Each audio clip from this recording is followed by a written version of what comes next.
నమస్తే నమస్తే. ఇప్పుడు సికింద్రాబాద్ నుంచి ఎవరు గెలిస్తే బాగుంటది? మీ నాయకుడు ఎవరైతే మళ్ళీ పార్లమెంట్ కి ఎవరు పంపిద్దాం అనుకుంటారు? సికింద్రాబాద్ కిషన్ రెడ్డిని పంపించాలనుకుంటున్నాం. డిసైడ్ అయిపోయారు. సికింద్రాబాద్ జనాలంతా వన్ సైడ్ అయిపోయారు.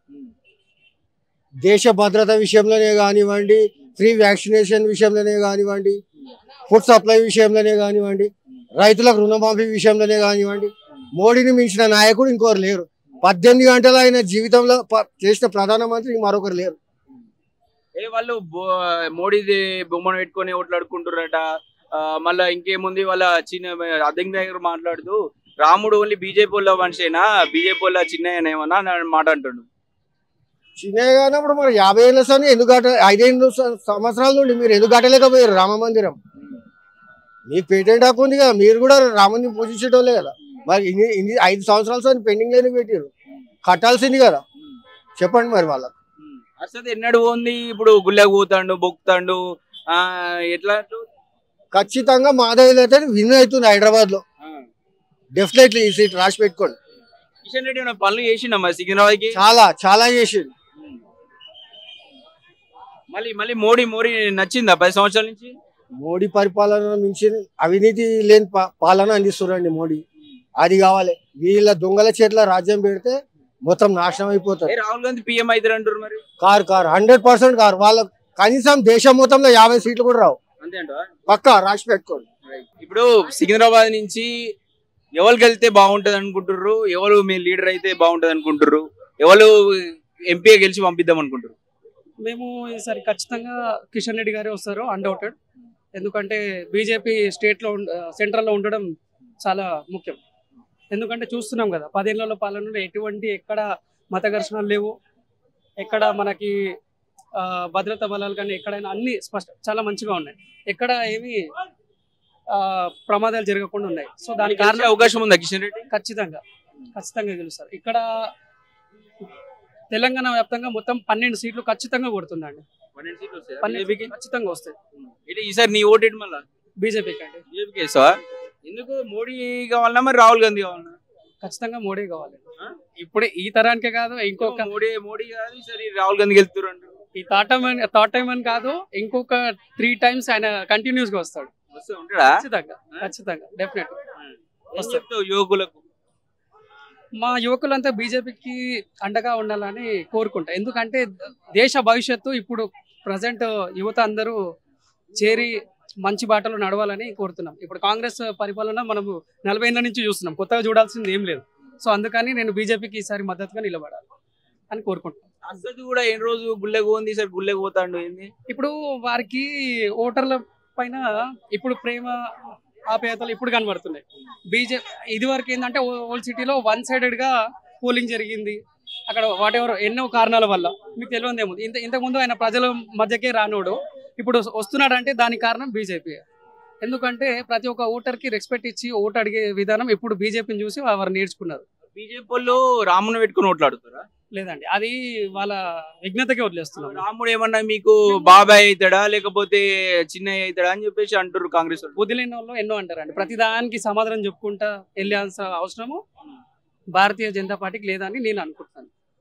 తలతిక్క సమాధానాలకి ప్రతి ఒక్క దానికి జవాబు చెప్పే అవసరం లేదు. ప్రజలు నిర్ణయిస్తారు. ఒక వారం అయితే ప్రజలే నిర్ణయిస్తారు. నమస్తే అన్న. నమస్తే. ఇప్పుడు సికింద్రాబాద్ లో ఎవరు గెలుస్తారు? బీఆర్ఎస్ పార్టీ మీద పద్మారావు గౌడ్ పోటీ చేస్తుండు, బీజేపీ నుంచి కిషన్ రెడ్డి పోటీ చేస్తుండు, అటు కాంగ్రెస్ పార్టీ నుంచి దానం పోటీ చేస్తుండు. ఎవరు గెలిచే అవకాశం ఉంది? ఎవరు గెలిస్తే మీ సమస్యలు తీరుతాయి? ఎవరు గెలవాలనుకుంటారు మీరు? గెలవాలంటే ముండమాటి పద్మారావు, టీఆర్ఎస్. ఇంతకుముందు కిషన్ రెడ్డి బీజేపీ వాళ్ళది అడ్డనంట కదా. అలా ఏం పని చేయాలన్న, వేస్ట్ వచ్చి వేస్ట్ ఇడ. అప్పుడు గెలిచి ఒకసారి వచ్చి ఇప్పుడు దాకా సెంట్రల్ మినిస్టర్ అయింది కదా. వేస్ట్ సెంట్రల్ మినిస్టర్ అయితే ఇక్కడ వేస్ట్. ఆయన ఏం పని చేస్తాడని వస్తాడు, గెలుస్తాడు, కథ వెళ్ళిపోతాడు, ఇంటికి పోతాడు అనుకుంటాడు. ఇప్పుడు ఒక్క పని చేయలేడు. మరి ఈయన పద్మారావు గౌడ్ పని చేస్తా ఉంటాడు పని. ఎప్పుడు చూసినా అప్పుడు వెల్కమ్ ఉంటది. సార్ ఇట్లా అయింది సార్ అనగానే నడు నేను వస్తున్నా అంటే మంచోడేనా?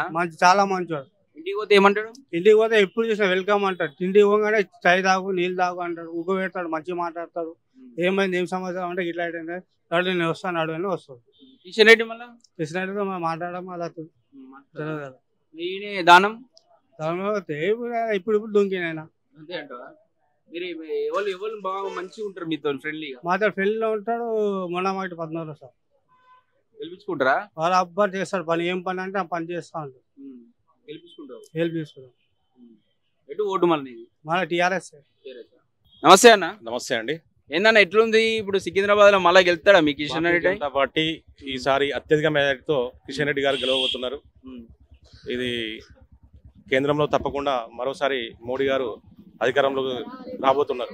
కిషన్ రెడ్డి ఏమైనా పని చేసినా మరి మీ సికింద్రాబాద్ లో? అభివృద్ధి పనులు మీరు ఎక్కడికి వెళ్ళినా కూడా కనిపిస్తాయి. చాలా పనులు చేశారు. అన్ని రంగాల్లో అన్ని రకాలుగా అభివృద్ధి పనులు కొనసాగినాయి ఆయన హయాంలో. ఎట్లా ఇప్పుడు మన పైన మోడీ వస్తాడా రాహుల్ గాంధీ వస్తాడా? మళ్ళా మోడీ 100% అండి. డిక్లరేషన్ అయిపోయింది. ఎప్పుడు అయిపోయింది? ఎలక్షన్ జరగాలి కదా. అయిపోయినట్టే డిక్లరేషన్. మీకు చూడండి, కంపల్సరీ మోడీ మరోసారి అధికారంలోకి వస్తాడు. తిరిగిలేని మెజారిటీ 400 పైన సీట్లు.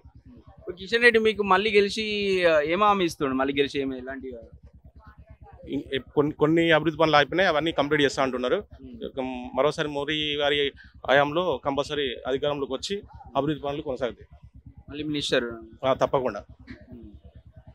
ఇంకా ఏం సమస్యలు ఉన్నాయి ప్రధానంగా మీ సికింద్రాబాద్ సంబంధించి? సెంట్రల్ తీర్చాల్సినటువంటి సమస్యలు ఏమున్నాయి? ఇది మన బోయినపల్లి నుంచి ఎక్స్టెన్షన్ లైన్ రోడ్డు ఉంది కదా, వైండింగ్ అవుతుంది. పర్మిషన్ వచ్చినాయి, అది కంప్లీట్ అయ్యే అవకాశాలు ఉన్నాయి. ప్రధానమైన సమస్యలు కొన్ని ఉన్నాయి, అవన్నీ ఇప్పుడు మళ్ళీ కిషన్ రెడ్డి గారు వస్తే అవి తీర్చగలడు. ఇప్పుడు ప్రధానంగా మోడీ చేసిన పనులల్లో 10 సంవత్సరాల్లో మీకు నచ్చిన పని ఏంది? 370 ఆర్టికల్, మళ్ళీ అయోధ్య రామ మందిరం, ఇవన్నీ ఎవరు గత 1500 సంవత్సరాల క్రితం ఒక టెంటులో ఉన్నటువంటి శ్రీరాముడు ఈరోజు గుళ్ళోకి వచ్చిందంటే అది మోడీ వల్లనే సాధ్యమైంది. ఒకవేళ రాహుల్ గాంధీ పిఎం అయితే ఎట్లా ఉంటుంది? రాహుల్ గాంధీ పిఎం కాలేడండి. కాలేడు. అది కానీరంటారా? కాలేడు. కానీయడం కాదు, కాలేడు. మళ్ళీ ఇంకా 2 టర్మ్ 3 టర్మ్ కూడా మళ్ళీ బీజేపీ వచ్చే అవకాశం ఉంటుంది. బీజేపీ వాళ్ళు అధికారంలోకి వస్తే ఈసారి రిజర్వేషన్లు తీసేస్తారు కదా. అది తప్పుడు ప్రచారం. అది తప్పుడు ప్రచారం మాత్రమే. అది కాంగ్రెస్ వాళ్ళు చేసినటువంటి ఊహాగానాలు అంతే మాత్రం. అది ఎటువంటి లేదు, అలాంటి ఆలోచన లేదు.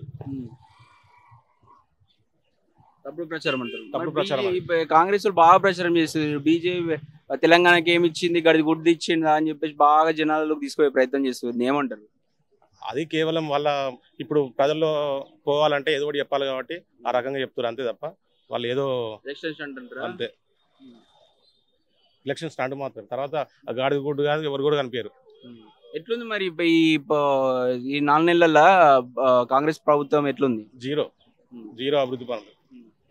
మూడు హామీలు ఇచ్చి నెరవేరుస్తున్నాం గ్యారెంటీలు అని చెప్పి ఏమున్నాయండి? ఫ్రీ బస్ ఒకటి ఇచ్చారు. ఫ్రీ బస్ లో ఎటువంటి ఇప్పుడు ఆటో వాళ్ళకు చాలా ఇబ్బందులు అవుతున్నాయి. అంటే పూట గడవని సిచ్యువేషన్ లో ఆటో వాళ్ళు ఉన్నారు. అదొకటి సమస్య ప్రధానంగా ఉన్నది. గ్యాస్ ఇచ్చిన అంటారు. గ్యాస్ ఎంతమందికి వచ్చినండి? చాలా ఎవరికి రాలేదు. ఏదో 2-3 కూడా అంటారు. ఎలక్షన్ కూడా అదొకటి స్టాండ్. ఎలక్షన్ స్టాండ్ లో అదొక భాగం. మళ్ళీ కరెంట్ బిల్లు కూడా ఇస్తున్నాం. ఎవరికి ఇవ్వలేదండి కరెంట్ బిల్లు. ఏవో ఒకరికి 2-3 ఆన్లైన్ ఆడపదార్థం ఇవ్వచ్చు తప్ప ఎక్కడ కూడా ఇవ్వలేదు. బాగాలేదంటారా?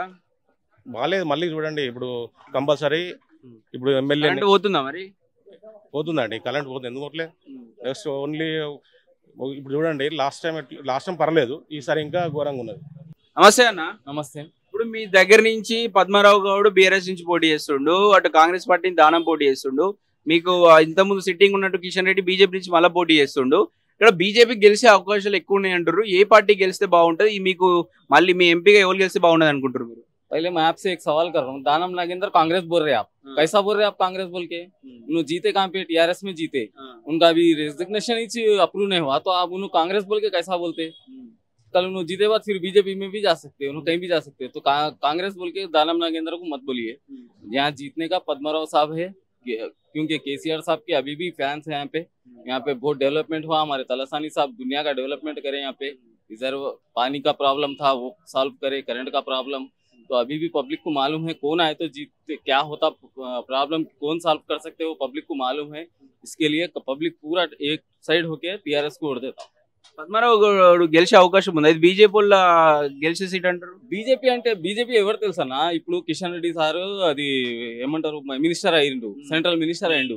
ఒక్కసారైనా ఈ సైడ్ వచ్చి చూసిండు ఆయన. ఎట్లా ఉంది, రోడ్ ఎట్లా ఉన్నాయి, ఏమైనా ప్రాబ్లం ఉందా, ఎవరికైనా అడిగి తెలుసుకున్నాడా? అసలు ఎలక్షన్ తర్వాత ఇప్పుడు వరకు వాళ్ళు వేసిన వాళ్ళకే ఆయన ముఖం చూపించలేదు. ఇప్పుడు వచ్చి ఏం చేస్తాడు? సెటిల్మెంట్స్ లో ఏం పని చేసి పెట్టలేదా? ఆయన ముఖమే చూపించలేదు, పని ఎట్లా చేస్తాడు? ముఖం చూపించినప్పుడే కదా పని అవుతుంది. ఆయన ముఖమే లేదు ఇక్కడ. ఓన్లీ ఒక జెడ్ కాలనీ అది లోదాలో వస్తే అయిపోతుందా? వేరే కాలనీస్ ఉన్నాయి కదా, 32 కాలనీస్ ఉన్నాయి మా డివిజన్ లో. దాంట్లో 2 కాలనీస్ చూసుకుంటే అయిపోతుందా? ఎట్లా మరి ఇప్పుడు పద్మారావు గౌడ్ గెలిచే అవకాశం ఉందంటారా? 100% గెలుస్తాడు. 100% పద్మారావు ఎలాంటి వ్యక్తి? చాలా మంచి మనిషి. మీరు ఆయన గురించి తెలియాలంటే ఆయన ఇంటి దగ్గర వెళ్ళి ఆ గల్లీలు తిరగండి. గల్లీ వాళ్ళు చెప్తారు మీకు ఆయన ఎట్లా మనిషి. తెలుసంటారా?